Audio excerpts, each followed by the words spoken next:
Hello. ഒറ്റ നോട്ടത്തിന് കണ്ടാൽ നമ്മുടെ പിസ്ത പോലെ ഇരിക്കുന്ന ഇത് എന്താണെന്ന് നിങ്ങൾക്ക് മനസ്സിലായോ? ഇതിൻ്റെ കാര്യമായിട്ടോ ഞാൻ ഇന്നലെ പറഞ്ഞ നൊസ്റ്റാൾജിക് ആയിട്ട്. ഇപ്പം നിങ്ങൾക്ക് മനസ്സിലായില്ലേ? ഇത് നമ്മുടെ ആഞ്ഞിലിച്ചക്കയുടെ കുരുവാട്ടോ. ഇപ്പോൾ ആഞ്ഞിലിച്ചക്കയുടെ സീസണാണല്ലേ, അപ്പോൾ ഇത് മിക്ക വീടുകളിലും കാണും. അപ്പം നമുക്കിന്ന് ഇതിൻ്റെ ആ ഒരു കുരു എടുത്തങ്ങ് വറുത്താലോ? പണ്ടൊക്കെ ഇത് മഴക്കാലമാകുമ്പോൾ മിക്ക വീടുകളിലും വറക്കാറുണ്ടായിരുന്നല്ലേ. അപ്പം നമ്മളിവിടെ ഒരു വറചട്ടി അല്ലെങ്കിൽ ഇതിന് ഊട്ടുചട്ടി എന്ന് ഇവിടെ പറയാറുണ്ട് കേട്ടോ, എടുത്തിട്ടുണ്ടേ. അത് ചൂടാകുമ്പം നമ്മൾ കഴുകി വൃത്തിയാക്കി വെച്ചിരിക്കുന്ന നമ്മുടെ ആഞ്ഞിലിക്കുരു ഇതിലേക്ക് ഇട്ട് കൊടുക്കാം. ഈ ആഞ്ഞിലിക്കുരു ഇട്ട് കഴിഞ്ഞ് നന്നായിട്ട് നമ്മൾ ഇളക്കി ഇങ്ങനെ വറുത്തെടുത്തുകൊണ്ടിരിക്കണം കേട്ടോ. ഇന്നലെ നമ്മൾ കടല വറുത്തപ്പോൾ നമ്മൾ അതിലേക്ക് എണ്ണ ഒഴിച്ചായിരുന്നല്ലേ. പക്ഷേ ആഞ്ഞിലിക്കുരു വറക്കാനായിട്ട് എണ്ണയൊന്നും ഒഴിക്കേണ്ട കാര്യമില്ല.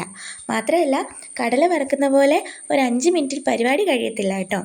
ഇത് മൂത്ത് വരാനായിട്ട് കുറച്ചുകൂടി സമയം പിടിക്കും. ഓൾമോസ്റ്റ് ഒരു 25 മിനിറ്റ് നമ്മളിത് വറക്കാനായിട്ട് എടുത്തിട്ടുണ്ടേ. അപ്പോൾ നമ്മൾ ഇന്നലെ കടല വറുത്ത വീഡിയോ നമ്മുടെ ചാനലിൽ കയറി എല്ലാവരും ഒന്ന് കണ്ടു നോക്കണേ. നമ്മുടെ ആഞ്ഞിലിക്കുരു ഇവിടെ വറുത്ത് കിട്ടിയിട്ടുണ്ട്.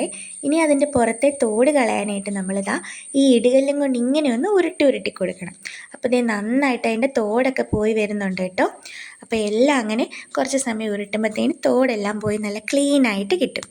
ഇനിതാ ഈ വറുത്തെടുത്ത് നമ്മൾ ആഞ്ഞിലിക്കുരുവിലേക്ക് നമുക്ക് ആവശ്യത്തിന് ഉപ്പ് ചേർത്ത് കൊടുക്കാവേ. നമ്മളിവിടെ ഉപ്പ് നീരാട്ടോ എടുത്തേക്കുന്നേ.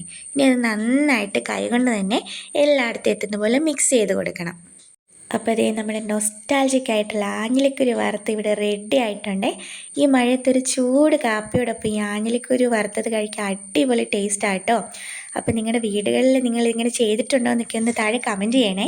അപ്പോൾ ഈ വീഡിയോ നിങ്ങൾക്ക് ഇഷ്ടപ്പെട്ടാൽ ലൈക്ക് ചെയ്യാനും സബ്സ്ക്രൈബ് ചെയ്യാനും മറക്കല്ലേ. കൂടാതെ നിങ്ങളുടെ ഫ്രണ്ട്സിലേക്ക് ഒന്ന് ഷെയർ ചെയ്യണേ.